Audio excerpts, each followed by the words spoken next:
हाँ, देखो भाई, हम लोगों ने ना आज स्टार्ट करने आगे। आप लोगों ने लाइट वाले चैप्टर के अंदर हम लोगों ने सारे के सारे आप लोगों ने न्यूमेरिकल्स, सॉरी रे डायग्राम्स हम लोगों ने कर लिए थे। अब नेक्स्ट जो हम लोगों ने पढ़ना है उसके ना न्यूमेरिकल्स पढ़ने हैं। आप लोगों के पास कोई भी जो हमारा कनकेव मिरर रहता है वो कुछ इस टाइप का रहता है। हम लोगों ने देखा था कि जो भी हम ऑब्जेक्ट को रखते हैं, ऑब्जेक्ट को हमेशा कहाँ रखते हैं हम? लेफ्ट साइड पे रखते हैं। सो ये हमारा पोल था। So all the distances towards the left of the pole are negative. All the distances towards the right of the pole are positive. All the distances above the principal axis are positive. All the distances below the principal axis are negative. जितने भी हमारे distances पोल से, बेटा उसके पीछे से, पोल से हमारे लेफ्ट पे होंगे वो हमारा क्या होगा? नेगेटिव। राइट पे जाएंगे तो पॉजिटिव, ऊपर जाएंगे तो पॉजिटिव, नीचे जाएंगे तो। अब हम लोग हमेशा ऑब्जेक्ट को कहाँ रखते हैं? लेफ्ट की राइट, लेफ्ट साइड पे रखते हैं हम लोग ऑब्जेक्ट को। हम लोग हमेशा ऑब्जेक्ट को कहाँ रखते हैं? लेफ्ट साइड पे। तो इसलिए हमारे पास यू डिनोट करता है बेटा ऑब्जेक्ट डिस्टेंस को। यू किसको डिनोट करता है? कहीं पे भी अगर मैं इमेज को रखूं, सपोज ये फोकस है, सेंटर ऑफ कर्वेचर है, तो हमारी कहीं ना कहीं पे इमेज फॉर्म हो रही है हमारी। तो जो हमारी इमेज जहां पे भी फॉर्म हो रही है उसका डिस्टेंस पोल से उसको डिनोट करते हैं हम लोग वी से। तो ये हमारे पास कितना हो जाएगा बेटा? Image distance. यू का मतलब क्या है? Object distance. वी का मतलब क्या होता है बेटा हमारा? Image distance. यू क्या हमारा? Object distance. वी हमारा क्या है? Image distance. एफ क्या होता है हमारा बेटा? Focal length. छोटा वाला एफ हमारा क्या होता है? अब कुछ रूल्स हैं जो हम लोगों को याद रखने पड़ेंगे। हम लोग हमेशा ऑब्जेक्ट को कहाँ रखते हैं? लेफ्ट साइड पे। हम लोग ऑब्जेक्ट को कहाँ रखते हैं? लेफ्ट साइड पे। तो यू जो है वो हमेशा नेगेटिव रहेगा। यू जो है हमारा मतलब ऑब्जेक्ट डिस्टेंस, वो हमारा हमेशा क्या रहेगा? नेगेटिव रहेगा। चाहे वो कनकेव मिरर हो, चाहे वो हमारा कन्वेक्स मिरर हो, चाहे वो हमारा कनकेव हो, चाहे वो कन्वेक्स मिरर हो, ऑब्जेक्ट हमेशा लेफ्ट पे ही रहता है। तो इसलिए यू दोनों केस में हमेशा क्या रहेगा हमारा? नेगेटिव रहेगा। यू हमारा क्या रहेगा दोनों केसेस में? नेगेटिव रहेगा। इसके बाद नेक्स्ट आते हैं हम लोग फोकल लेंथ पे। यहाँ पे जो इसकी फोकल लेंथ रहती है वो हमेशा रहती है नेगेटिव। किसी भी क्वेश्चन में बोलेगा a concave mirror of radius of curvature, तो रेडियस ऑफ कर्वेचर को आधा करते हैं तो क्या आता है मेरे पास? फोकल लेंथ आता है। रेडियस ऑफ कर्वेचर को आधा करते हैं तो क्या आएगा? फोकल लेंथ आएगा। लेकिन कनकेव लेंथ लिखा होगा तो फोकल लेंथ कितनी हो जाएगी? नेगेटिव। और कन्वेक्स मिरर होगा तो फोकल लेंथ हमारी कितनी होगी? पॉजिटिव आएगी। क्लियर है ये? अब हम लोग मिरर की बात कर रहे हैं तो आपके पास हमेशा क्या होता है? आपने देखो डायग्राम जितने पढ़े थे उसमें हमेशा बोलता था, जो हम लोगों ने सॉल्व करे थे, हमने उसमें क्या लिया था? रेडियस को 8 लेके हमने सॉल्व करा था। तो रेडियस ऑफ कर्वेचर कितना हो गया? 8, जो हमें गिवन होगा। अगर रेडियस ऑफ कर्वेचर गिवन होगा तो हम लोग वहां से क्या निकाल सकते हैं? फोकल लेंथ निकाल सकते हैं। क्या निकाल सकते हैं वहां से? Focal length. फिर उसमें हमने केसेस पढ़े थे, उसमें क्या हो रहा था? Object is kept beyond C, object is kept at C, object is kept between C and F. कहीं पर रख रहे थे ना, तो हम किसको रख रहे थे? ऑब्जेक्ट को रख रहे थे। तो इसका मतलब ऑब्जेक्ट को जब रखेंगे तो उसका डिस्टेंस हमेशा हमें पता होगा। तो मतलब हमें हर क्वेश्चन में ज्यादातर यू और एफ ही गिवन होगा। और हम लोग इसके इमेज फॉर्म करते थे, तो इमेज कहीं पे फॉर्म होती थी उस डिस्टेंस को हम लोग डिनोट करते हैं वी से। तो एक रिलेशन क्या है जिससे हम ये चीजें निकाल सके? वहां पे हमारे पास बच्चे आता है मिरर फॉर्मूला। क्या आता है बच्चे हमारे पास? वो मिरर फॉर्मूला। अब मिरर फॉर्मूला हमारा क्या होता है? मिरर फॉर्मूला होता है 1/v plus 1/u is equal to 1/f। क्या फॉर्मूला है? 1/v plus 1/u is equal to 1/f। 1/v, v होता है इमेज डिस्टेंस, u क्या होता है हमारा? ऑब्जेक्ट डिस्टेंस, f हमारा क्या होता है? Focal length. v क्या होता है? Image distance. u क्या होता है? Object distance. f क्या होता है हमारा? तो है u f v के बीच में रिलेशनशिप ये रहा 1/v plus 1/u equal to 1/f। Clear है सभी को? डाउट इसके अंदर? परफेक्ट है। इसके बाद अब सामने मेरे पास कोई एक मिरर है। कभी हम लोग मिरर मिरर बेस में गया कोई बच्चा? सीपी में आई गेस। तो वहां पे हमारा क्या होता है? जब आप मिरर के सामने खड़े हो गए तो आपकी इमेज ना हो सकता है बड़ी बन जाए, छोटी बन जाए, मोटी बन जाए, पतली बन जाए। तो ये सब हमारा क्या होता है, इसको हम बोलते हैं मैग्निफिकेशन। इसको हम लोग क्या बोलते हैं बेटा, मैग्निफिकेशन। सो मैग्निफिकेशन के बेटा दो फॉर्मूलाज होते हैं हमारे पास। मैग्निफिकेशन का पहला जो हमारे पास फॉर्मूला होता है वो होता है बच्चे -v/u। This is I am talking but only for mirrors right now. तो मिरर फॉर्मूला में मैग्निफिकेशन जो है, मैग्निफिकेशन निकालने का फॉर्मूला का मिरर के लिए magnification is equal to -v/u। Magnification का क्या फॉर्मूला है, -v/u। v क्या होता है, इमेज डिस्टेंस, u क्या होता है, ऑब्जेक्ट डिस्टेंस। और इसका दूसरा फॉर्मूला होता है that is equal to hi/h0। hi का मतलब हमारा क्या होता है, हाइट ऑफ इमेज। hi का मतलब क्या है, अब हम लोगों ने ऑब्जेक्ट केसेस बनाए थे, हमने केस में पढ़ा था कि कहीं पे आपका ऑब्जेक्ट बड़ा था तो इमेज छोटी बन रही थी, रे डायग्राम से हमने करा था। तो उसमें जो ऑब्जेक्ट का हमने रखा हुआ है तो उसकी हमें हाइट मिल जाएगी मेजर करके। ऑब्जेक्ट की हाइट जो है, इमेज की हाइट, वो भी हमारे पास होती है, उसको डिवाइड करके भी मैग्निफिकेशन आ सकता है। और दूसरा ऑप्शन क्या हमारे पास निकालने का, -v/u। तो दोनों मेथड से हम लोग क्या निकाल सकते हैं, मैग्निफिकेशन निकाल सकते हैं। मैग्निफिकेशन का मतलब क्या है कि कोई भी ऑब्जेक्ट की जो हाइट है वो बड़ी बनेगी, छोटी बनेगी, कैसी बनेगी, रियल बनेगी, वर्चुअल बनेगा, सब मिल जाएगा हमें उससे। अब ये दोनों मैग्निफिकेशन के फॉर्मूलाज हैं, तो मतलब दोनों आपस में क्या होंगे, इक्वल होंगे। दोनों के दोनों फॉर्मूलाज आपस में इक्वल होंगे। क्लियर है ये, डाउट इसमें?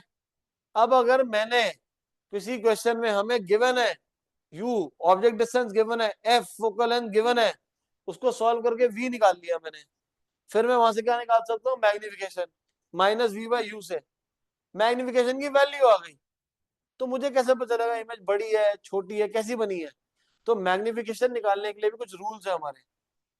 नेक्स्ट पेज पे करते हैं। अब मैग्निफिकेशन की जो वैल्यू निकालोगे वो हमारी क्या होगी, दो पार्ट्स में डिवाइड होगी। या तो आगे उसके प्लस आएगा या माइनस आएगा, और उसके बाद पीछे हमारे पास क्या आएगा, एक नंबर आएगा। नंबर को बोलते हैं बेटा मैग्नीट्यूड। या आपकी लैंग्वेज सिंपल करने के लिए आपके लिए मैं मैग्नीट्यूड ही लिख देता हूँ इसको, सॉरी नंबर लिख देता हूँ। आगे प्लस माइनस आएगा और पीछे हमारे पास क्या आएगा, एक नंबर आएगा। आगे प्लस माइनस आएगा और पीछे क्या आएगा, एक नंबर आएगा। भाई अगर तो मैग्निफिकेशन पॉजिटिव है तो इसका मतलब जो इमेज बनी है वो वर्चुअल इरेक्ट है, मतलब वो स्क्रीन पे फॉर्म नहीं कर सकते उसको हम।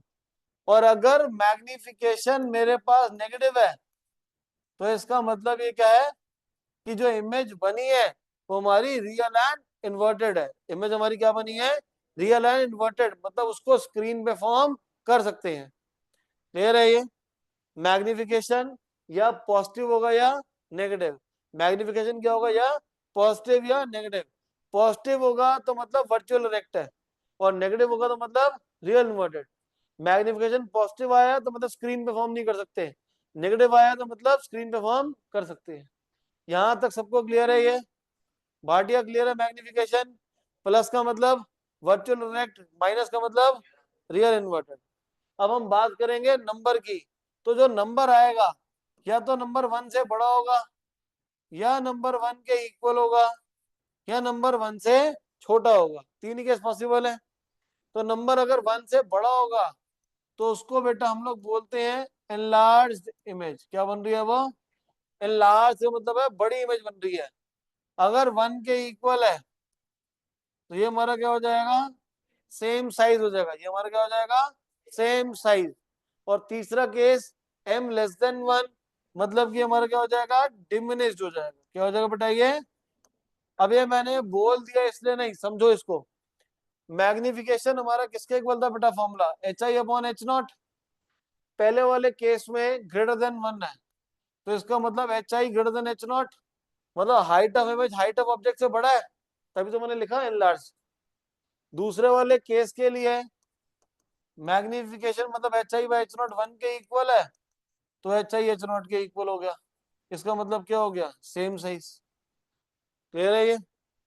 तीसरा case magnification less than 1, hi/h0 less than 1, तो हाइट ऑफ इमेज क्या हमारा, less than height of object है, तो इसका मतलब क्या हो गया, ये डिमिनिश्ड हो गया। तो सब कुछ डिसाइड हमारा इमेज से ही हो जाता है और ऑब्जेक्ट से भी। अगर m की वैल्यू 1 से बड़ी है तो एनलार्ज, 1 के इक्वल है तो सेम साइज, और अगर 1 से छोटा है तो डिमिनिश्ड। अब इसको यूज करिए, केसेस मुझे लर्न करने हैं बेटा, ये केसेस हमें लर्न करने हैं। अब होगा क्या वो देखते हैं। जब भी मैग्निफिकेशन की आप वैल्यू निकालोगे, जब भी हम क्या करेंगे, मैग्निफिकेशन की वैल्यू निकालेंगे तो उससे हमें आइडेंटिफाई करना है। तो अगर मैग्निफिकेशन की वैल्यू सपोज करते आती है 1.5, तो पहली बात देखो ये पॉजिटिव है कि नेगेटिव है? पॉजिटिव। अगर पॉजिटिव है तो इसका मतलब क्या है, वर्चुअल इरेक्ट है। अब बात करते हैं नंबर की, ये नंबर 1 से बड़ा है या 1 से छोटा है? ये नंबर 1 से बड़ा है, तो नंबर 1 से बड़ा तो क्या लिखेंगे, एनलार्ज। क्लियर है ये? अब दूसरा केस पढ़ते हैं, मैग्निफिकेशन है -1.7, तो आगे क्या है, प्लस की माइनस, तो माइनस के केस में क्या होगा, रियल इन्वर्टेड। माइनस के केस में रियल इन्वर्टेड। अब माइनस हटा, छोड़ दो, दिमाग से हटा दो। अब बचा नंबर। नंबर सिर्फ 1 से बड़ा है कि 1 से छोटा है? नंबर 1 से बड़ा है, तो नंबर 1 से बड़ा होगा तो क्या हो जाएगा, एन लार्ज।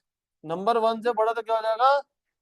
अब कोई ना कोई हमारे दिमाग में ऐसा बच्चा होगा जिसके दिमाग में आएगा, सर आप पागल हो, नंबर 1 से बड़ा थोड़ी है, ये नंबर क्या है, माइनस में है, और माइनस वाला नंबर कैसे बड़ा हो सकता है? तो भाई मैंने आपको पहले ही बोला था, मैग्निफिकेशन प्लस माइनस अलग देखते हैं, नंबर अलग देखते हैं। तो प्लस माइनस, माइनस से आ गया रियल इन्वर्टेड, और नंबर से आ गया एनलार्ज। ठीक है? तो मैग्निफिकेशन में पूरा टोटल एक साथ नहीं देखते, कि प्लस माइनस अलग देखेंगे और नंबर अलग देखेंगे। क्लियर है बेटा? एंड में पक्का, पीछे आखिरी में, अगर मैग्निफिकेशन की वैल्यू +1 है या 1 है बेसिकली हमारी, तो 1 है तो आगे क्या है, प्लस है। प्लस का मतलब क्या होगा, वर्चुअल इरेक्ट। प्लस का मतलब क्या होगा, और नंबर 1 है तो इक्वल टू 1 हो गया, क्या लिखेंगे बेटा, सेम साइज। और अगर मैग्निफिकेशन -1 है तो माइनस का मतलब क्या होगा, रियल इन्वर्टेड है। मैग्निफिकेशन कितना होगा हमारा, रियल इन्वर्टेड। अब नंबर 1 है तो क्या हो जाएगा, सेम साइज। 1 होगा तो क्या हो जाएगा? क्लियर है ये? बोलो भाइयों। इसके बाद नेक्स्ट बोलते हैं, मैग्निफिकेशन है मेरे पास -3/5, तो माइनस का मतलब क्या होगा, रियल इन्वर्टेड। माइनस का मतलब क्या है, रियल इन्वर्टेड। और 3/5 1 से बड़ा है कि 1 से छोटा है? 3/5 1 से बड़ा है कि छोटा है? छोटा है, बिकॉज 3/5 को डिवाइड करेंगे तो कितना होगा, 0.6। 1 से छोटा है तो क्या हो जाएगा, डिमिनिश्ड। क्या लिखेंगे इसकी जगह पे हम लोग? अब कोई भी नंबर मेरे पास अगर आ जाए तो मैं उसको देख के कैसे बता सकता हूँ कि वो 1 से बड़ा है या छोटा? ये हम लोगों ने 6th स्टैंडर्ड पढ़ा होगा आप लोगों ने। अगर ऊपर वाला नंबर नीचे से छोटा है तो उसकी वैल्यू हमेशा 1 से छोटी होती है, जिसको बोलते हैं प्रॉपर फ्रैक्शन। और इम्प्रॉपर फ्रैक्शन क्या होता है, जिसमें ऊपर वाला नंबर बड़ा होता है, न्यूमरेटर और डिनोमिनेटर क्या होता है, छोटा होता है। क्लियर है ये चीज? ऊपर वाला नंबर बड़ा है, नीचे वाला छोटा है, तो इम्प्रॉपर। ऊपर छोटा है, नीचे बड़ा है, तो क्या हो जाएगा, ये प्रॉपर फ्रैक्शन। और प्रॉपर फ्रैक्शन की वैल्यू क्या होती है, 1 से छोटी होती है।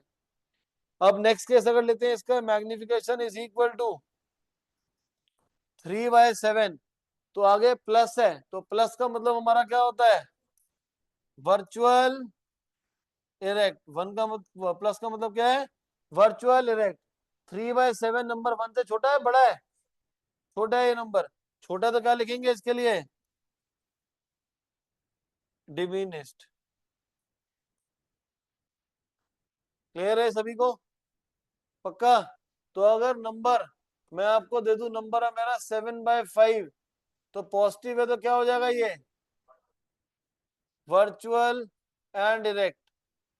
एंड नंबर 1 से बड़ा है कि नंबर 1 से छोटा है? नंबर 1 से बड़ा है, तो क्या लिखेंगे इसके लिए, एनलार्ज। क्लियर है सभी को यहां तक? पक्का क्लियर है भाई? कोई डाउट इसके अंदर? पीछे हमने क्या पढ़ा, all the distances towards the left of the pole are negative, right are positive. All the distances above the principal axis are positive, all the distances below the principal axis are negative. फिर हमने rules पढ़े, concave and convex mirror, concave mirror या convex mirror कोई भी हो, you हमेशा negative रहेगा, you हमेशा क्या रहेगा हमारा, नेगेटिव। क्यों रहेगा नेगेटिव, क्योंकि ऑब्जेक्ट को हमेशा कहाँ रखते हैं, लेफ्ट साइड पे, ऑब्जेक्ट को हमेशा कहाँ रखते हैं, लेफ्ट साइड पे। भाई जब ऑब्जेक्ट को रखेंगे लेफ्ट साइड पे, और हमने यहाँ पढ़ा all the distances towards the left are negative, तो यू हमेशा क्या रहेगा, नेगेटिव रहेगा, यू हमेशा क्या रहेगा, नेगेटिव। भाई समझ लो you are always negative, we are never positive. नहीं सर हो जाएगा, नहीं हो पाएगा, 50 क्वेश्चन देते होमवर्क में, नहीं सर नहीं हो पाएगा, इसका मतलब हम क्या नेगेटिव है, इसलिए यू हमेशा क्या है, नेगेटिव है। ठीक है भाई। फिर नेक्स्ट है फोकल लेंथ, फोकल लेंथ मतलब छोटा एफ, कनकेव में नेगेटिव और कन्वेक्स में क्या रहेगा, पॉजिटिव। पेपर में कभी भी लिखा हुआ ऐसा नहीं आएगा तब कनकेव मिरर और फोकल लेंथ -10, सीधा लिखा आएगा concave mirror has focal length 10, तो खुद माइनस लगाना पड़ेगा, क्वेश्चन में गिवन नहीं होगा आप लोगों को, क्लियर है ये चीज। और ज्यादातर क्वेश्चन में रेडियस ऑफ कर्वेचर गिवन होगा, उससे फोकल लेंथ निकालना पड़ता है। अगर याद ना हो तो लिख देता हूँ बेटा, फोकल लेंथ की जो वैल्यू होती है वो radius of curvature divide by 2 होती है, ठीक है। फिर मिरर फॉर्मूला क्या होता है, 1/v + 1/u = 1/f। मैग्निफिकेशन का मतलब है कि जो भी हमारी जो इमेज बनी है वो कैसी बनी है, बड़ी बनी है, छोटी बनी है, स्क्रीन पे फॉर्म हो सकती है, स्क्रीन पे नहीं फॉर्म हो सकती, तो उस केस में क्या यूज करेंगे, ma'am is equal to -v/u। दूसरा फॉर्मूला hi/h0। ये दूसरा फॉर्मूला कब यूज करेंगे, जब क्वेश्चन में हाइट ऑफ ऑब्जेक्ट गिवन होगा, ये वाला फॉर्मूला तो हम हमेशा यही वाला यूज करेंगे, m is equal to -v/u, m is equal to, clear है जी। Very good Bhatia. v का मतलब होता है बेटा इमेज डिस्टेंस, u होता है हमारा ऑब्जेक्ट डिस्टेंस, और f होता है हमारा फोकल लेंथ। नेक्स्ट इसके बाद हमारा अगला केसेस है बेटा कि मैग्निफिकेशन की जो भी जो हमारी वैल्यूज होती हैं वो हम लोग कैसे यूज करते हैं उसको, या तो वो पॉजिटिव नेगेटिव होगा या उसमें नंबर होगा। पॉजिटिव नेगेटिव है, पॉजिटिव मतलब वर्चुअल रेट, नेगेटिव का मतलब क्या हो जाएगा हमारा, रियल इन्वर्टेड। अब आगे का जो नंबर है वो 1 से बड़ा होगा, 1 के इक्वल होगा या 1 से छोटा होगा, 1 के इक्वल होगा तो एनलार्ज, सॉरी सेम साइज, 1 से बड़ा होगा तो एनलार्ज, 1 से छोटा होगा तो डिमिनिश हो जाएगा। अगर कुछ एग्जांपल्स है ये, अगर m की वैल्यू 1.5 है तो 1.5 पॉजिटिव नंबर है हमारा, पॉजिटिव है तो मतलब वर्चुअल रेट, नंबर 1 से बड़ा तो एनलार्ज, समझ आ रहा है।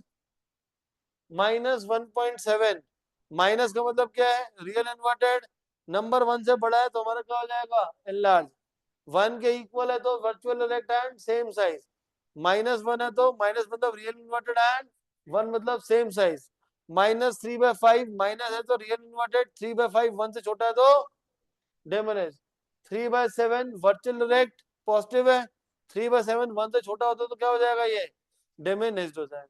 क्लियर है सभी को, ग्रेट।